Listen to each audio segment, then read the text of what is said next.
하나님 말씀 요한복음 15장 14절 15절 말씀입니다.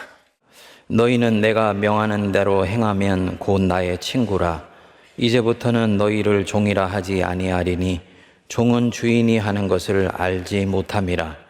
너희를 친구라 하였노니 내가 내 아버지께 들은 것을 다 너희에게 알게 하였음이니라. 아멘.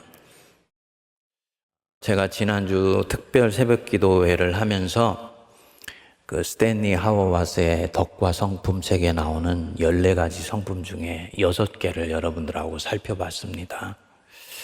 네, 교우들 중에 나머지 8개도 좀 마저 목사님이 같이 한번 해주시면 좋겠다 하는 여망들이 있어서 제가 이후에 설교를 할 때는 나머지 8가지 성품을 같이 좀 더 풀어보는 시간으로 그렇게 가져가려고 그럽니다.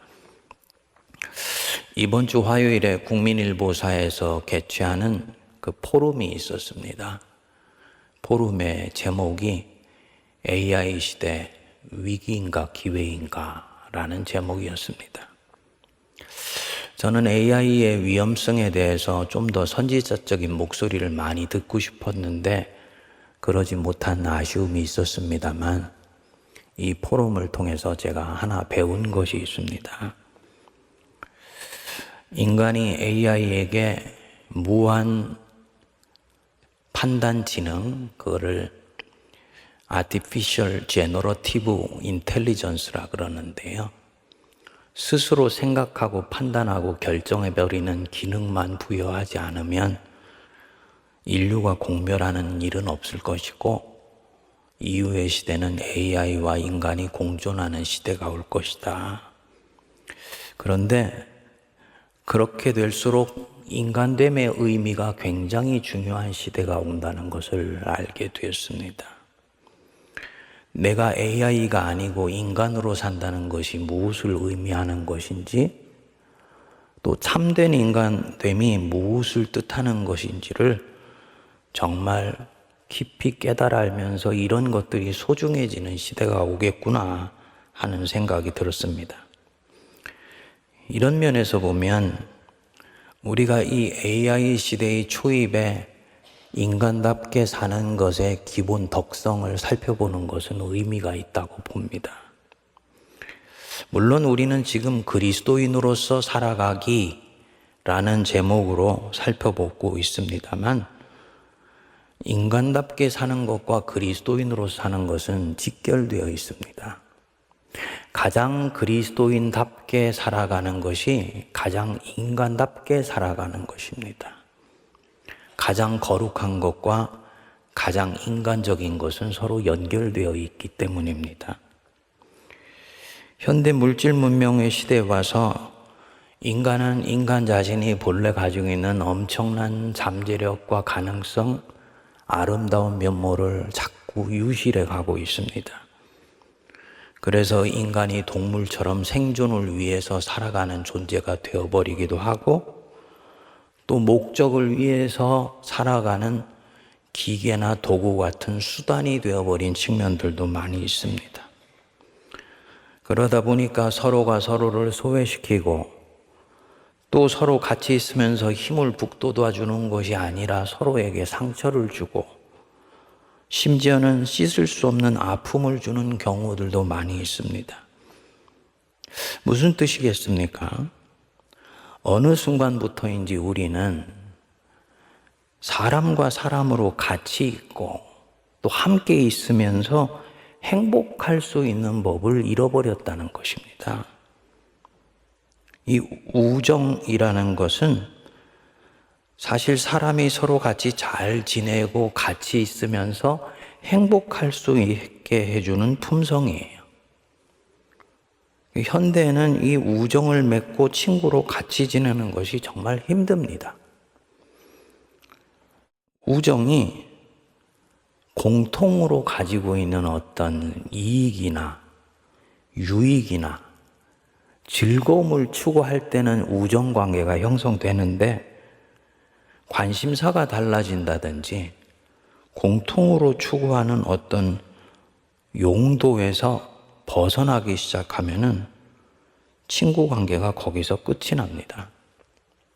예를 들어서 내가 테니스를 치면서 만난 친구가 있다. 한 사람이 어느 날부터 테니스에 관심이 없어지게 되면은 여기서 우정은 끝이 나요. 그래서 이 인생을 살면서 내 관심사가 옮겨감에 따라서 수없이 많은 관계가 맺어졌다 끊어지고 맺어졌다 끊어지곤 합니다. 우정이 내가 좋을 때 내 필요나 내 쓸모를 따라서 맺고 내 기후에 따라서 맺었다가 필요 없어지면 슬며시 정리가 되는 인간관계가 되어버렸기 때문입니다. 그래서 우리는 인생에서 수많은 사람을 만났다가 유실하고 만났다가 또 잃어버리고 나중에는 이대로 가면은 나 혼자만 남게 될 것입니다.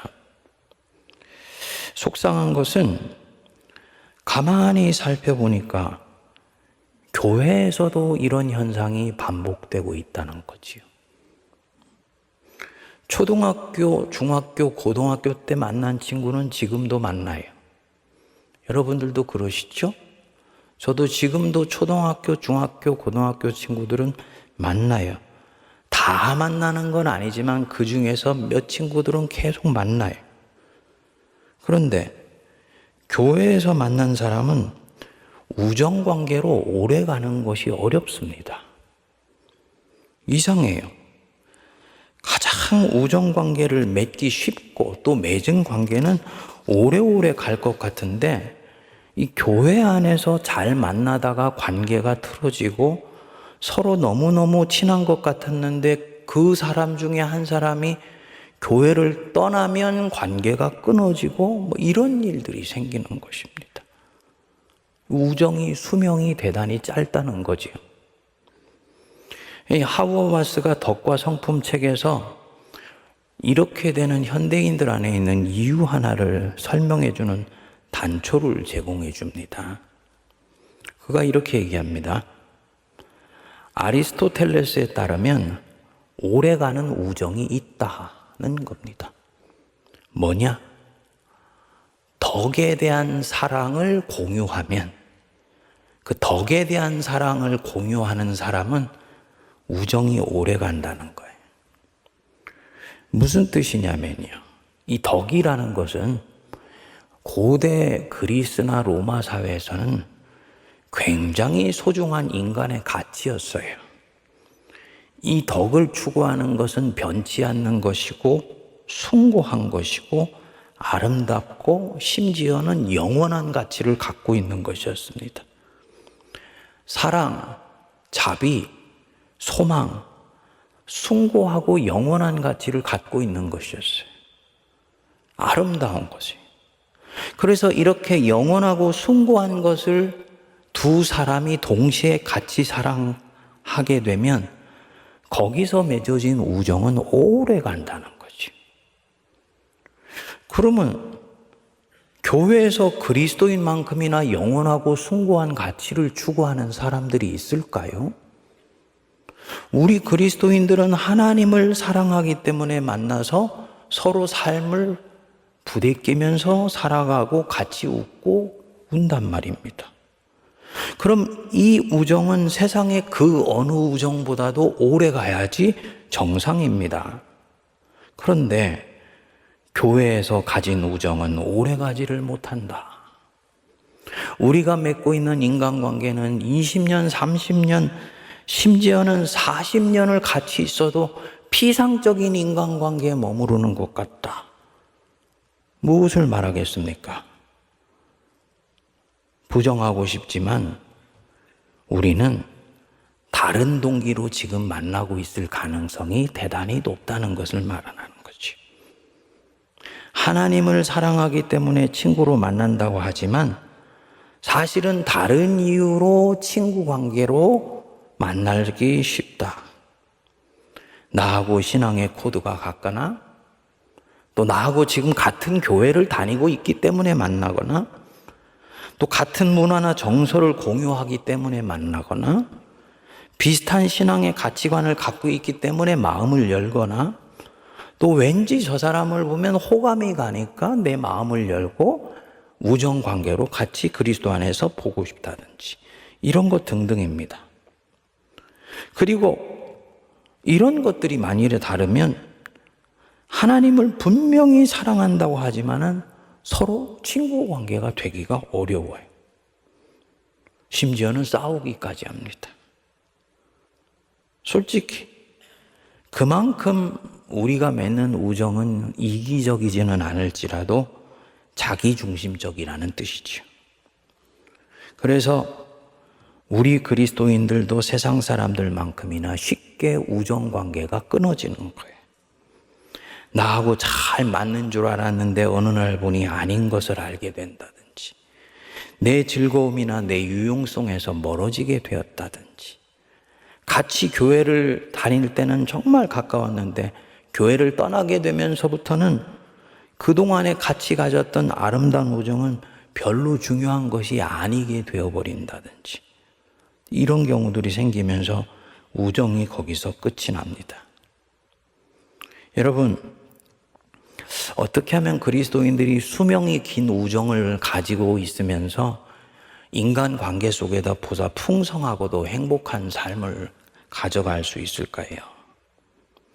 스탠리 하워스가 이 덕과 성품 책에서 아주 의미심장한 말을 합니다. 하나님이 보내주시는 좋은 친구를 만나고 이제 그와 아름다운 관계를 가지려면 당신은 놀랄 준비를 해야 됩니다. 다시 말씀드립니다. 하나님이 보내주시는 좋은 친구를 만나고 이제 그와 아름다운 관계를 오래 가져가려면 놀랄 준비를 해야 된다. 그 친구를 보내주신 하나님에 대해서 서프라이즈, 놀랄 준비를 해야 되고, 그렇게 하나님이 내게 보내주신 선물로 온 이 친구에 대해서 놀랄 준비를 해야 된다는 거예요. 언제 하나님이 어떻게 내 인생의 선물로 그 친구를 보내주실지 모르기 때문이에요. 그리고 그 친구가 내게 왔을 때는 그는 우연히 내게 온 것 같지만 하나님이 내 인생을 풍요롭고 가치 있게 하며 어떤 경우는 나를 고난과 역경으로부터 건져내 주시려고 내게 선물로 보내주신 사람일 수 있다는 것을 염두에 두고 사람을 대해야 된다는 것입니다. 이런 측면에서 볼 때 예수님 자신이 내게 친구로 올 수도 있고 또 예수님이 보내주신 사람이 내게 친구로 올 수도 있다. 요거 염두에 두라고 얘기를 합니다. 굉장히 의미심장한 말인 것 같아요. 좋은 친구를 만나는 것도 놀랄 준비를 하는 것이고요. 또 그렇게 온 누군가에 대해서 내가 친구가 되어주는 것도 아름다운 우정관계에서 굉장히 중요한 부분을 얘기를 하는 것 같아요. 너희가 벗었을 때 내게 먹을 것을 주었고 내가 옥에 갇혔을 때 너희들이 와서 나를 그 옥에서 나오게 해주었다. 의인에게 예수님이 마지막 날 말씀하시는 거잖아요. 그러니까 이 의인들이 묻지요. 우리가 언제 주님 벗었을 때 옷 입혀드렸고 굶주릴 때 먹을 것을 드렸고 감옥에 있을 때 주님을 그 감옥에서 꺼내드렸나이까. 너희들 속에 있었던 지극히 약한 자에게 한 것이 곧 내게 한 것이었다. 너희가 내가 말하는 대로 하면 너희는 나의 친구다 라고 말씀을 했는데 바로 그 맥락입니다. 여기 보시면 15장 15절 한번 보십시오. 이제부터는 너희를 종이라 하지 아니하리니 종은 주인이 하는 것을 알지 못함이라. 너희를 친구라 하였노니 내가 내 아버지께 들은 것을 다 너희에게 알게 하였음이라. 보십시오. 여태까지는 예수님하고 우리는 주인과 종이었어요. 그런데 아버지께 들은 것을 당신의 제자들에게 다 알려주고 제자들이 그 진리를 깨달아 알고 난 뒤에는 주인과 종의 관계가 아니고 친구 관계가 된다. 뭐가 다르겠습니까? 주인과 종이 뭐가 다를까요? 단순히 신분이 다를까요? 우리 주님은 여기서 신분을 놓고 얘기하지 않으시는 것 같아요. 보는 시선이 달라요. 보는 방향이 다릅니다. 주된 관심사가 다르기 때문에 너희들의 관심이 있는 것에 너희들의 눈길이 있듯이 관심사가 다르니까 시선도 다르게 되는 거죠. 옛날 목사님들이 왕왕 부목사님들한테 그렇게 가르쳤었습니다. 목회하는데 머슴이 주인집 묘자리 풀 뜯듯이 목회하지 말아라. 무슨 뜻인지 아세요? 머슴이 주인집 조상 묘자리 풀을 뜯어요. 정성을 다해서 아주 최선을 다해서 깎을까요? 아니면 대충대충 시키니까 마지못해 할까요? 후자예요. 주인도 없겠다. 혼자겠다. 이 묘자리는 누구 묘자리인지도 모르겠고 내 조상도 아니고 주인집 조상인데 왜 내가 여기에 경외심을 가지고 존경심을 가지겠습니까? 그러니까 대충대충 뜯어내는 거예요. 목회할 때 그렇게 하지 말라는 거예요. 시키니까 마지못해 억지로 하는 신용만 하면서 목회하는 거 아니다. 담임 목사 목회도에서 교회 섬긴다고 그렇게 목회하는 거는 그것은 바른 것이 아니다. 담임 목사 나가서도 나중에는 그렇게 하게 된다. 이렇게 가르쳤어요. 지금 주인과 종이 뭐가 다른 겁니까? 시선이 다른 거죠. 주인은 당연히 자기 조상의 묘자리 풀을 뜯으면 정성을 다해서 가지런히 뜯을 것입니다. 반면에 종은 대충대충 하라니까 마지못해 합니다. 지금 시선이 다르고 삶의 목표가 다릅니다. 시선이 서로 다른 곳에 가 있어요. 그래서 주인과 종의 관계예요. 거듭난 그리스도인이 되기 전에 우리하고 예수님의 관계가 다 이랬다는 거죠. 어떤 사람은 그분이 전능하신다는 건 아는데 그분이 내리는 벌이 무서워가지고 순종하거나, 어떤 사람은 그분이 전능하시니까 그분이 주시는 상이 기대가 되고 그거 받고 싶어가지고 보상의 심리로 주님께 순종하거나 그랬었다. 그런데 예수님이, 하나님이 얼마나 우리 한 사람 한 사람을 사랑하시는지를 가르쳐 주셨다. 그 십자가의 사랑에 완전히 인간이 매료가 되어서 감동이 되었다. 그래서 이제는 주인집 묘자리에 풀 뜯듯이 대충대충 하지 않는다는 거예요. 주인을 너무너무 사랑하게 되니까 주인이 원하는 것이 곧 내가 원하는 것이 되었다는 거지. 이때 되면 너희는 더 이상 종이 아니고 친구라라는 것입니다. 지금 뭐 하고 있는 것입니까? 가장 고상한 가치를 공유하면서 사랑하고 있는 것입니다. 저는요, 우리 성도님들이 설교를 듣고 예배를 드리는 태도를 보면서 어떤 경우에 어떤 성도님을 보면 막 제가 설레고 흥분이 되는 경우가 있어요. 여러분들 중에 누군가가 저와 같은 마음으로 예배에 흠뻑 젖어서 찬송을 하는 경우가 있어요. 주일날 말씀을 듣고 화답 찬송을 하면서 사절을 부르는데 그 찬송이 주는 가사의 의미가 가슴을 때려서 눈시울이 벌건 가운데 찬송을 드리는 그런 성도들을 왕왕 봐요. 그런 경우는요, 제 가슴이 뜨거워지면서 마음이 설레요. 한마디도 서로 건네지 않았지만 그 안에는 깊은 연대감과 일체감이 있는 겁니다. 내가 사랑하는 그분을 저분도 진심을 다해서 사랑하고 있구나. 요거 발견할 때 오는 설레임과 일종의 일체감입니다. 한 방향을 바라보면서 갖는 유대감이고 연대감이고 일체감이죠. 여러분, 영적 우정은 이런 것입니다. 방향성이 잠시 흔들리거나 성장 과정에서 시험이 찾아온다든지 미혹된 영 때문에 시선을 놓치는 경우가 있지만 큰 흐름에서는 같은 방향을 보고 가고 있다. 이걸 확인하게 되면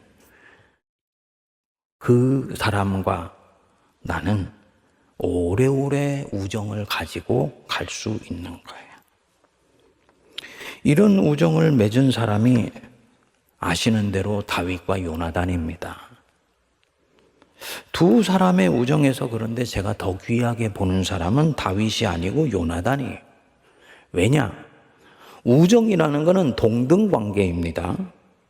그리고 이 우정이 지속되기 위해서는 서로가 서로에 대해서 귀 기울여주고 필요할 때는 도와주고 심지어는 희생할 수도 있어야 돼요.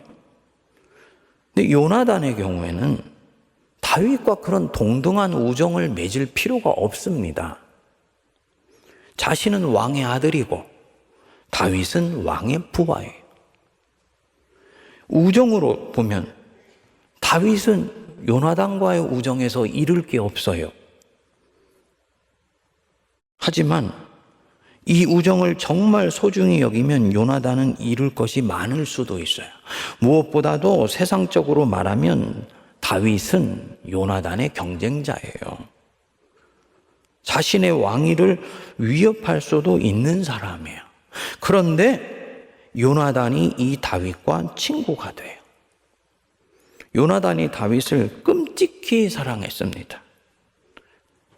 자기가 사랑하는 그분을 자신만큼이나, 아니 자신보다도 더 사랑하는 것을 보고 요나단의 마음이 뜨거워진 거예요. 그래서 둘이 친구가 되었어요. 물론 둘이 친구가 되었을 때는 아직 정치적인 경쟁 관계나 라이벌 관계가 되기 전이었습니다. 그래서 둘이 마냥 좋았어요. 아까 친구가 되려면 놀랄 준비가 되어 있어야 된다 그랬죠? 요나단에게 다윗은 하나님이 자기 인생에 서프라이즈로 주신 선물이에요. 다윗에게 요나단도 서프라이즈로 주신 선물이에요. 그래서 둘이 정말 죽고 못 사는 관계가 되었어요. 사무엘상 18장 1절에 보면 요나단의 마음이 다윗의 마음과 하나가 되어 요나단이 그를 자기 생명처럼 사랑하니라. 이렇게 사랑할 수 있는 이유는 하나였습니다. 둘이 같은 덕을 공유하고 지금 가고 있는 거예요. 그 덕은 하나님을 사랑하는 것이었습니다. 그래서 이 다윗과 요나단은 정말 서로가 서로를 하나님이 보내주신 선물로 생각하고 받았습니다. 놀라고 기뻐하고 흥분했습니다. 다윗은 이 요나단이 너무나 맑고 순수해서 놀라고, 요나단은 다윗이 그토록 자기가 사랑하는 하나님을 용기를 다하고 목숨을 다해서 사랑하는 것을 보고 놀라고는 도전을 받았어요. 다윗이 하나님 사랑하는 모습이 너무 아름다워 보였죠. 그래서 그를 지켜주고 싶어 했습니다. 그런데 이 두 사람의 우정이 어느 순간부터 시험대 위에 올랐어요. 세상적으로 보니까 다윗이 서서히 요나단을 제끼는 거예요. 소위 백성들 속에서 두각을 나타내기 시작했어요. 인기를 얻고 세력을 얻기 시작했다는 얘기입니다. 아버지인 왕이 얼마나 질투가 났습니까? 얼마나 위협감이 들었습니까? 그래서 이 다윗을 제거하려고 그래요. 그럼 왕위를 계승하게 되는 이 아들인 요나단에게도 같은 마음이 일어나야지 이게 정상이에요. 두 사람의 우정이 심각한 테스트 위에 오르는 거, 이런 경우에 일어나죠. 가까운 친구 사이였는데 어느 날부터 한 사람이 앞서가요. 그리고 이럴 때 우정이 흔들립니다. 비교의식이 생기고 시기심이 일면서 이 시기심이 우정을 뒤흔드는 거죠. 그런데 요나단은 그렇게 하지 않습니다. 왜냐? 다윗과 요나단은 원래부터 바라보고 있는 방향이 같았기 때문이에요. 다윗이 좀 더 잘 나간다고 해서 바라보는 방향이 있어 서로 사선이 생기거나 엇갈리는 지점은 생기지 않아요. 두 사람은 오직 시선이 하나님께 고정되어 있었어요. 그리고 그 방향을 보고 가는 중에 옆에 있는 나와 같은 시선을 가진 사람을 만나서 친구가 되었어요. 내가 소중히 여기는 그분을 이 친구도 소중히 여기겠구나. 여기서 연대감이 찾아오고 일체감이 생겼습니다. 그러면 영적 연합이 일어나요. 우정이 깊어졌어요. 그런데 어느 날 이 친구가 더 하나님께 쓰임받기 시작하는 거예요. 내 시선이 하나님께 고정되어 있다면 연약하기 때문에 잠시 흔들릴 수는 있지만 큰 흐름에서는 마음을 빼앗기지 않습니다. 다윗이 더 쓰임받고 있다? 다윗이 합당한 사람이어서 합당한 자리에서 제대로 쓰임받는 것이면 그거는 하나님이 더 영광을 거두시는 일이기 때문에 하나님 사랑하는 요나단으로 볼 때는 기뻐하고 감사할 수 있는 일인 것입니다. 내가 왜 저 자리에서 쓰임받지 못해? 라고 생각할 것이 없어요. 내 안에 만일에 이런 영혼의 진실을 목격한다면요, 내가 하나님 사랑하는 마음에 지금 무엇인가 기스가 나 있다라는 걸 빨리 알아차리셔야지 됩니다. 요나단을 볼 때는 다윗이 더 하나님을 간절히 사랑하고 더 좋은 제목이며 더 용기가 있고 지혜가 있는 사람으로서 그 자리에 걸맞게 쓰임받는 것은 하나님의 나라에 이득이 되는 일이기 때문에 조금도 질투하거나 시기할 일이 아니라는 거지요. 그래서 요나단은 이 다윗을 한결같은 마음으로 대해줘요. 빌립보서 2장 3절 말씀으로 치면 다툼이나 허영으로 하지 말고 나보다 남을 낮게 여기라. 아마 이 말씀을 그대로 실천한 사람이 요나단일 것입니다. 누가 일을 하건 자기가 사랑하는 하나님의 일이 이루어지면 그것으로 충분하다. 그걸로 감사하고 행복하다. 여러분, 이 마음 가지실 수 있게 되기를 간절히 기도합니다. 하나님을 사랑하는 열심이 내 안에 있는데 목사님, 솔직히 저를 들여다보면 시기심과 질투심이 있는 것 같아요. 그것을 옛날에는 애살이라고 얘기하기도 했습니다. 삶에 대한 애착이에요. 근데 그 부분들은 지나가야 되는 것이지 우리가 당연하게 끌어안고 있으면 아니 되는 것이죠. 항존직 선거를 한다든지 누가 자리를 앉게 되면 어김없이 공동체 안에 찾아올 수 있는 마음이 이 마음이에요. 이때 스스로 살펴야 됩니다. 이것이 정말 하나님의 나라가 이루어지는 일들을 위해서, 우리 교회가 더 하나님께 쓰임받는 일을 위해서 합당한 마음인가? 스스로 빨리 살펴야 됩니다. 요나단은 이 부분에 있어서 명료했습니다. 또 하나 요나단이 왜 흔들리지 않느냐? 하나님이 내게 주신 선물이기 때문이에요. 하나님이 내 인생에서 내게 주신 선물이 저 다윗이니까 그 보물과 같이 있고 함께 있는 자체가 기쁘고 감사하고 즐겁고 그리고 내게 복되다고 보는 것입니다. 뭘 말하겠습니까? 친구 관계로 맺어진 아름다운 우정을 가볍게 여기지 않는다는 거예요. 교회 생활을 하면서 나하고 잘 같이 지냈다. 그러다가 나하고는 달리 다른 교회로 가버렸다. 그래도 그리스도인은 한 번씩 연락해서 관계를 맺는 거예요. 왜냐? 그와 내가 함께 인생 도상에서 가졌던 그 여정과 그 만남의 순간들이 아름답기 때문이에요. 그래서 그를 귀하게 여겨주는 것은요, 그와 함께 했던 내 시간을 귀하게 여겨주는 것입니다. 더 중요한 부분이 있습니다, 여러분. 이 하워와스가 이 책에서 굉장히 아주 통찰력 있는 말을 하는데요. 뭐라 그러냐면은 그리스도인의 인생에서는 하나님이 서프라이즈로 보내주시는 친구들이 너무너무 많대요. 예상치 못한 친구들이 삶의 길목길목에서 불쑥불쑥 나타난대요.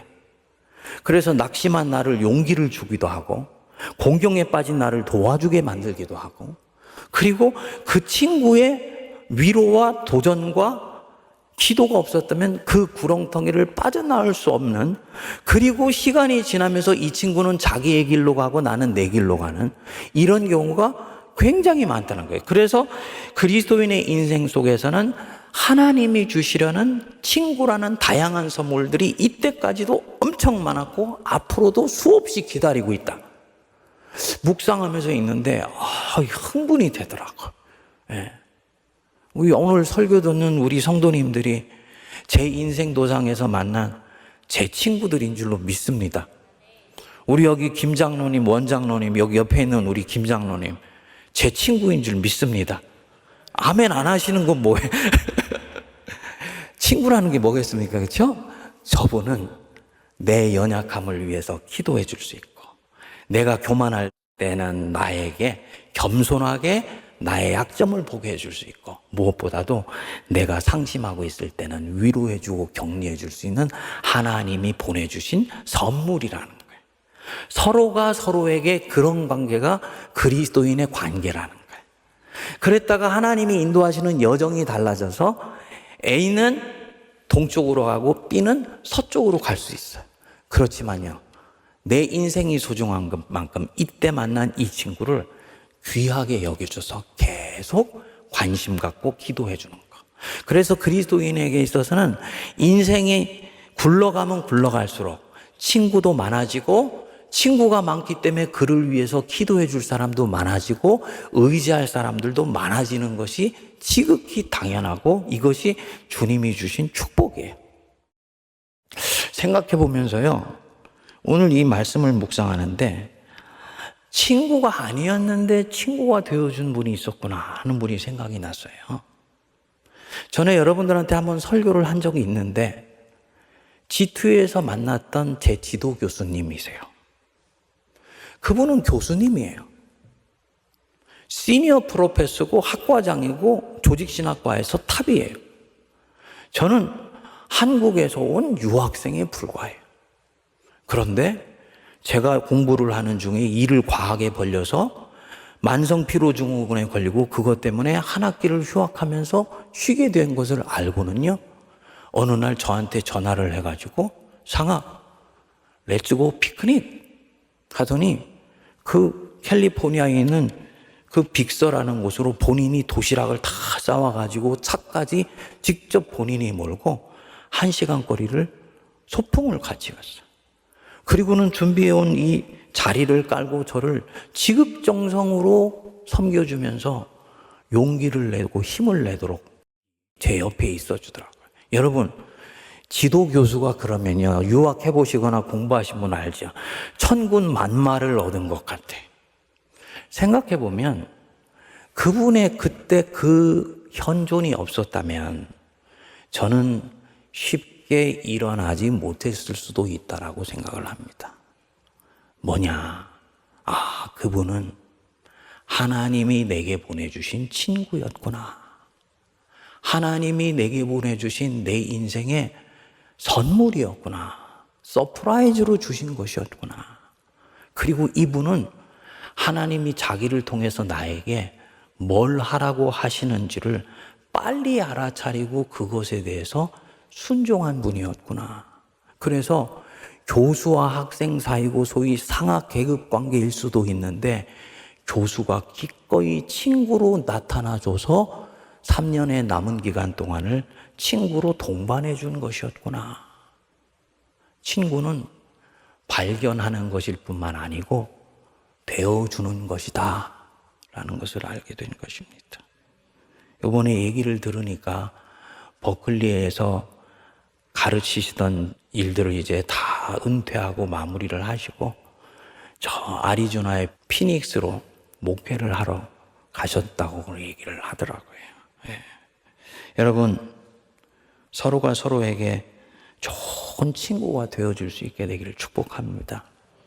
우리 세문안교회가 정말 그리스도 안에서 맺어지는 우정관계가 풍성한 교회가 되었으면 좋겠어요.